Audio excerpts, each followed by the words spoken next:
ini tuh cuman kain segini Kak, seutas begini, ini cuman kain, tapi ini impactnya besar banget loh buat aku. Aku ngerasa kayak setiap aku jalan kemanapun, aku tuh ngerasa pakai ini tuh kayak memeluk aku. Allah tuh lagi meluk aku.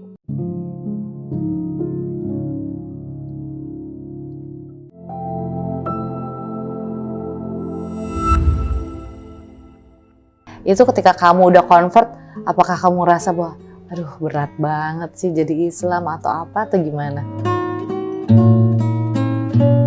Kebetulan balik lagi ke niat ya. Jadi emang aku tuh kan niat banget nih masuk Islam. Jadi semuanya tuh menurut aku tuh jadi seru aja buat dipelajarin. Kecuali mungkin kalau misalnya aku terpaksa mungkin jadi kayak aduh 5 waktu, aduh sunnah ribet banget gitu. Tapi aku enjoy banget jalaninnya Kak. Nah balik lagi nih ada analogi yang aku pikirkan bahwa kayak gini. Kenapa menurut aku nih ya kayak cuman ngobrol sama kakak gitu.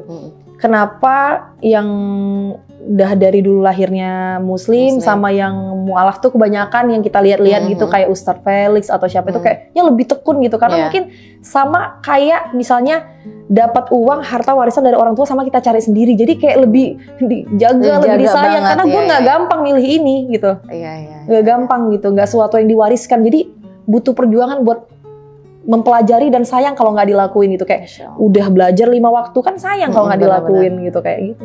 Mungkin kalau dulu kan bisa dikatakan gitu ya terkadang misalnya kayak sholat tuh subuh tuh kan paling berat gitu kan karena ya apalagi misalnya biasa bangun siang atau apa tuh tiba-tiba harus bangun jam 4 jam sekali udah harus melek gitu kan harus subuh gitu dan lebih baik lagi kalau kita nggak tidur lagi setelah subuh gitu. Itu kan pasti ada perbedaan waktu itu kamu pas awal-awal tuh gimana gitu? Apakah memang saat itu mantan suami juga sangat support atau gimana? Kalau mantan suami sih normal support sih, jadi nggak yang ini juga gitu. Tapi kalau untuk kayak sholat subuh dan lain-lain tuh aku kayak lebih kayak ke banyak komunikasi sama Allah sebelum tidur niatin emang buat bangun subuh gitu loh Kak. Jadi lebih gampang gitu ya Allah aku mau. Pokoknya kalau bisa aku bangun subuh tuh berarti tandanya tuh malam tuh aku udah niat kayak untuk bangun subuh. Tapi sekarang udah automatically gitu sih Kak. Jadi jam 4:34 berapa itu udah bangun sendiri gitu. Jadi kayak body clock-nya udah ngikut gitu udah ya. Ngikut. Jadi mau kita begadang sampai jam berapa juga tetap jam segitu kayak udah respon sendiri badan tuh kayak ngebangun gitu ya. Iya, awalnya karena niat sekarang kalau niat nggak niat pun body clock-nya udah on time-nya jam segitu. Tapi aku boleh tahu nggak sih kenikmatan apa sih yang bener-bener pengen tahu aja gitu ketika udah aduh aku muslim gitu.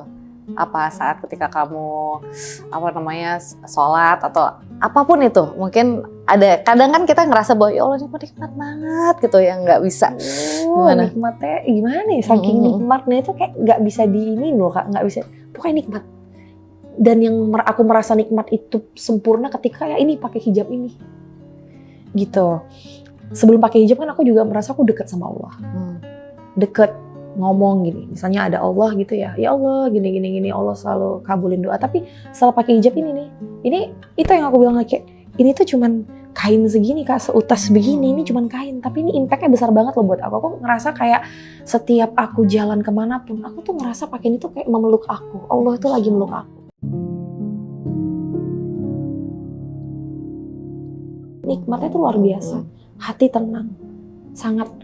Itu perbedaannya sangat jauh sih Kak, sebelum pakai hijab sama sudah pakai hijab. Pokoknya Islam itu buat aku tuh nikmat. Apapun yang dilakukan tuh nikmat. Puasanya nikmat. Semuanya nikmat. Masya Allah iri ya kita ya. Dengerin itu iri banget.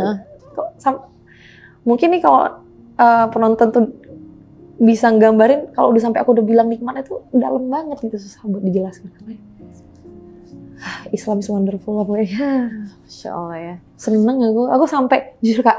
Aduh, aku bilang gini. Sampai aku bilang nih sama temen aku, sahabat aku. Yang dari dulu dampingin aku mualaf. Aku bilang kayak gini.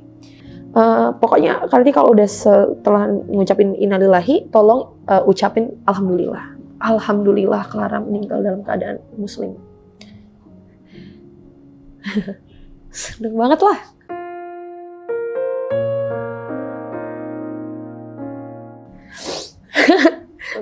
Satunya lagi setiap saat tuh kadang-kadang kalau ngerasa ya pasti dosa ada cuman aku kan ikhtiar setiap hari berusaha untuk mendekatkan diri sama Allah kayak kapanpun dipanggil itu tenang itu salah satu nikmatnya kalau netizen penonton mau tahu tuh, salah satu untuk menggambarkan kenikmatan itu. Kayak, wah, kapanpun meninggal tuh kayak tersenyum gitu, seneng gitu. Masya Allah, kita nggak pernah tahu ya, itu dia tadi. Hidayah gitu ya, maut, jodoh, semuanya, rezeki itu Allah ngatur semuanya. Jadi kita tuh manusia tuh tinggal ngikutin aja.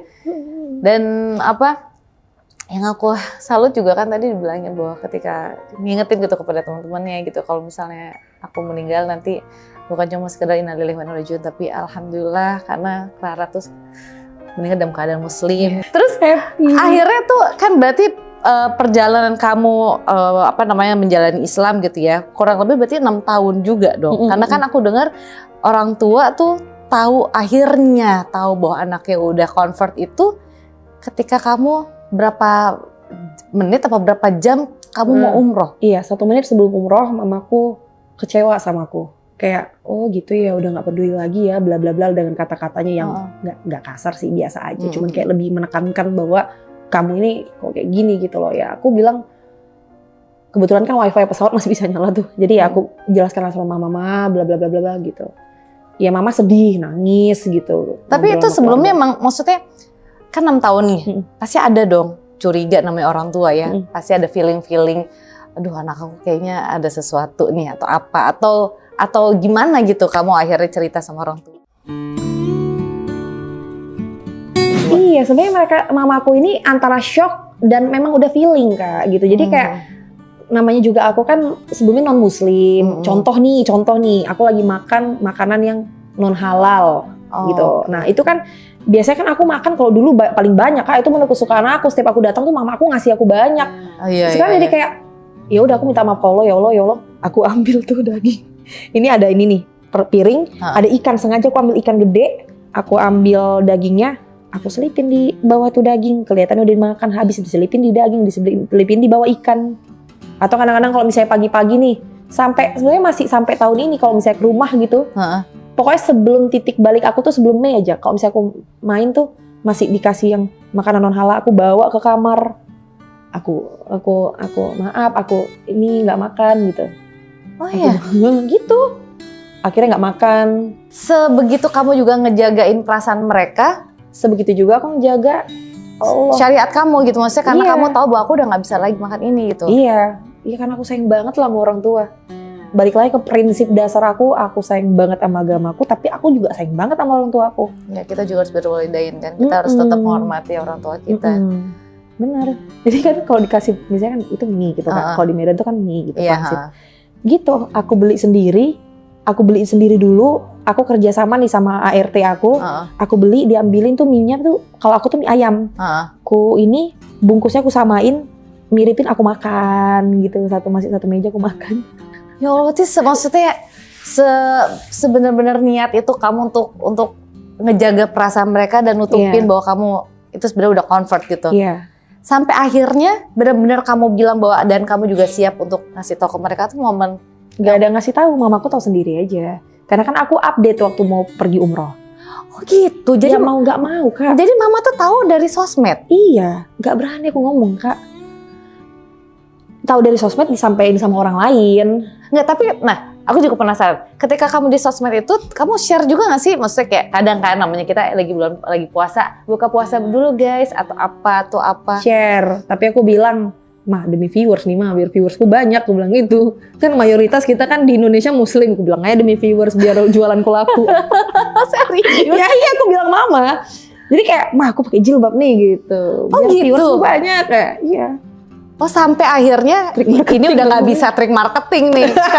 Karena udah nggak mungkin kalau pergi ke situ udah harus muslim gitu kan. Iya, karena udah fix nih muslim. Jadi mamaku udah ngefix kan nih, anak gue fix muslim itu ketika ya umroh ya. Kalau umroh kan udah fix udah nggak bisa lagi udah gitu bisa ya. Udah lagi, udah gitu.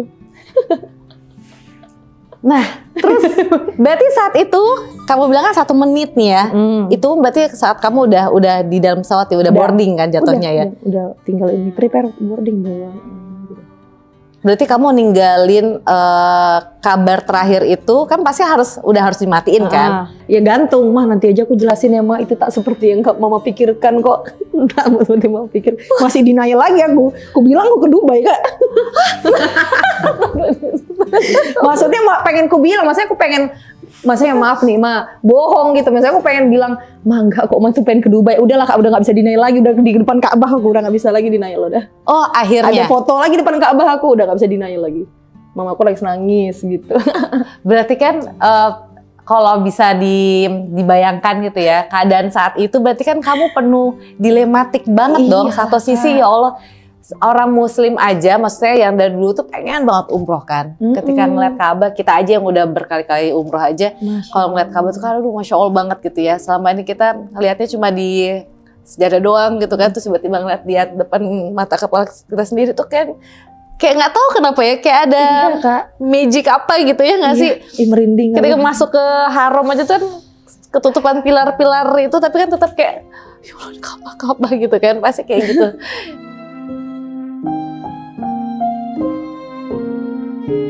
Nah ini kan pertama kali kamu gitu kan, nah itu gimana rasanya? Nangis banget lah. Dalam hati kayak merinding dijelaskannya. Dalam hati kayak ini ya kiblat yang selama ini gue tuju. Ya. Gimana? Gue sampai mikir gini, gue berkali-kali berhitung-hitung lagi nih. Gimana kagak mustajab doanya satu amin tertuju di situ Kak? Ya. Seluruh dunia senternya di situ. Merinding nangis. Pas udah nyampe di Ka'bahnya malah nggak bisa nangis. Dia kayak melongo aja gitu. Segede ini ya gitu. Gitu. Wah, nikmat banget Kak. Terus di situ kamu masih ingat sama orang tua kamu nggak? Ketika kamu aduh ini aku masih ninggalin tanda tanya besar nih buat orang tua. Ya Allah tua. Maaf mah bukannya nggak sayang tapi nggak tahu, lupa semua, aku ngeblank. Oh ya, yuk ingetnya Ka'bah nggak ada yang aku inget sama sekali, anak aku aja nggak inget. Maksudnya bukan nggak inget, pas di depan Ka'bahnya karena tercengang aja kayak Ka'bah. Lupa segalanya Kak. Ya lupa diri, lupa ini kayak otak itu cuma nama Ka'bah doang karena kayak saking amazingnya mungkin ya. Gitu ya. Speechlessnya mungkin ya gitu. Tapi kalau di hari-hari selanjutnya inget. Pasti kayak pas pertama kali lihat nggak inget. Nah, kayak speechless gitu kayak depan mata gitu. Fokusnya udah nggak ada lagi ke dunia karena kan gitu ya anak, orang tua, harta benda masih the part of dunia masih. Gak ada ingetnya Allah tuh gitu. Masya Allah. Terus gimana ketika kamu di sana gitu ya? Mungkin ya udah pertama nih, kan habis itu kita masih tawaf lagi. Kan kita juga namanya kita umroh itu kan kegiatan kita tuh udah nggak jauh-jauh dari nunggu sholat ya nggak sih? Bener. Kegiatan kita tuh di situ udah nggak ada ngapa-ngapain selain kita nunggu sholat gitu kan. Kan udah ritual kamu di situ. Nah, boleh tau nggak sih apa doa yang paling kamu panjatkan saat itu? Buat mama, orang tua, berikan hidayah. Siapa tahu bisa ya Allah. Coba aja dulu. Udah, kan kita juga niat ya bisa. Iya, sampai sekarang mau doain. Terus minta diberikan jodoh dalam kurun waktu yang tertentu. Tuh aku minta sama Allah karena bagaimanapun memang kurang baik aja sih sendiri. Maksudnya lebih baik bersama. Maksudnya untuk sebenarnya lillahi ta'ala buat Allah bersamanya juga. Kalau buat diri sendiri mah masih enjoy sendiri Kak. Maksudnya pengen agama beribadah gitu. Terus minta sama Allah salah satunya kan aku udah memilih buat kayak gini. Ya Allah dekatkanlah aku kepada pekerjaan-pekerjaan yang dapat membawa aku tuh tetap dekat ke Engkau gitu. Jadi dipilihkan item pekerjaannya gitu. Jadi kayak misalnya ya ini salah satunya nih kayaknya nih Kak. Husnuzonku ya kayaknya nih kok Allah tuh jadi ngasih aku comfort. Kayak yang itu yang naik mobil itu, maksudnya kan aku waktu aku setelah pakai hijab itu kan aku ada 2 bulan atau berapa bulan gitu aku nggak berbuat konten karena bingung ini kayak mana aku pakai hijab nih. Sementara sosialisasi aja waktu aku bersih masjid itu aja kan aku ya maaf ya kakinya kemana-mana bersih ini gosok gini kan udah nggak bisa sekarang, maksudnya lebih udah beda gitu. Udah kalau gosok mungkin udah nggak bisa gini-gini lagi gitu kan. Gitu akhirnya ya itu dikasih sama Allah, aku ketemu patternnya, polanya nih yang dari si viral baru nih si Dansa Kuduro itu, maksudnya oh kamu bisa kok tetap berkarya tapi tunjukin diri kamu tuh muslimah yang nggak break the rules, tidak melanggar syariat, tapi kamu tetap aktif, tetap masih bisa ceria gitu loh. Karena kan mostly kan kebanyakan kan mungkin berpikir setelah pakai hijab akunya nanti jadi tertutup, udah nggak mau sharing lagi sebagai content creator. Tapi aku tetap kelareng dulu, malah better version gitu loh. Malah sekarang menurutku ya Kak, malah bukan kehilangan fans, malah makin banyak Kak. Masya Allah, makin banyak yang doain lagi ya. Iya, malah makin banyak. Aku kira kemarin kehilangan, ternyata sekarang malah makin bertambah banyak gitu loh. Tapi apa yang buat kamu akhirnya pakai hijab? Sepulang dari umroh atau gimana?